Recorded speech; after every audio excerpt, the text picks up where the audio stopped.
National Chairman of Labour Party, Alhaji A.A. Salam, on the 9th October 2019, gathered some miscreants in Minna, Niger State, his home state, and told the world that he was holding the National Executive Council NEC meeting of the Labour Party. Let me say that Article 13(2)(a) explicitly spells out the composition of the party's National Executive Council's meeting. Among the persons on the list are the presidents and Among the persons on the list are the presidents and general secretaries of the Nigeria Labour Congress, that is the NLC, and the Trade Union Congress, TUC. None of these constitutional members of the organ were in attendance nor represented. That clearly shows that the purported NEC meeting has nothing to do with Labour Party whatsoever.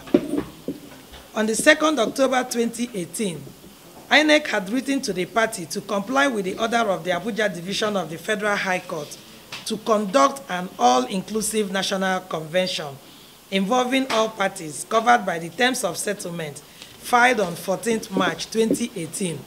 The letter is attached.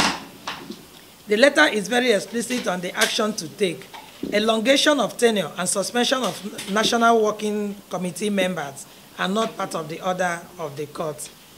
Let me take time to explain to you that there's the consent judgment. At the last press briefing, we also told you about the consent judgment. And the consent judgment clearly stated that all parties should come together to hold an all-inclusive convention.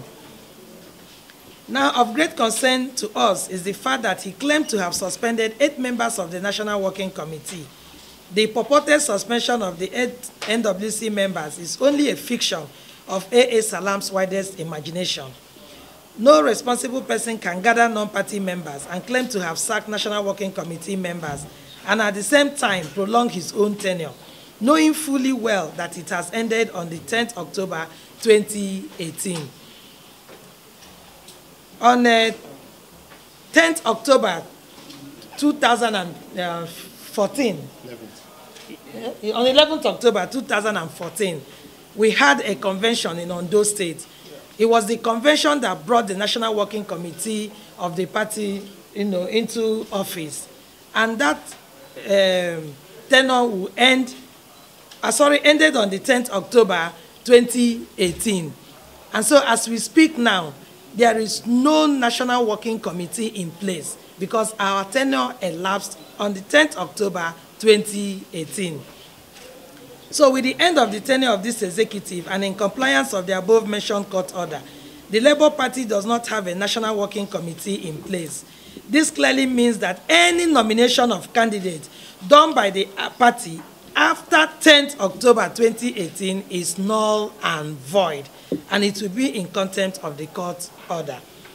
We want to also use this medium to warn INEC, especially the chairman, Professor Mahmood Yakubu, and Mrs. Babalola, Director Legal, to desist from conniving with Salam and the acting secretary, Julius Abure, as we will no longer tolerate their unnecessary and biased interference in Labour Party affairs.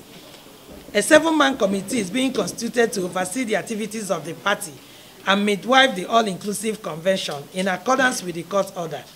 It is expected that all this will be concluded within 30 days from today. Finally, we want to thank our esteemed members from across the country for their unflinching support and steadfastness during these past few months. The general public is called upon to disregard the purported suspension of 8 members of the Working Committee and the self-elongated tenure of the National Executive Council. Let me also, on behalf of the party, thank the members of the press because you have given us so much support, and we pray that we'll continue to enjoy this support from the press. Thank you, everyone, for coming.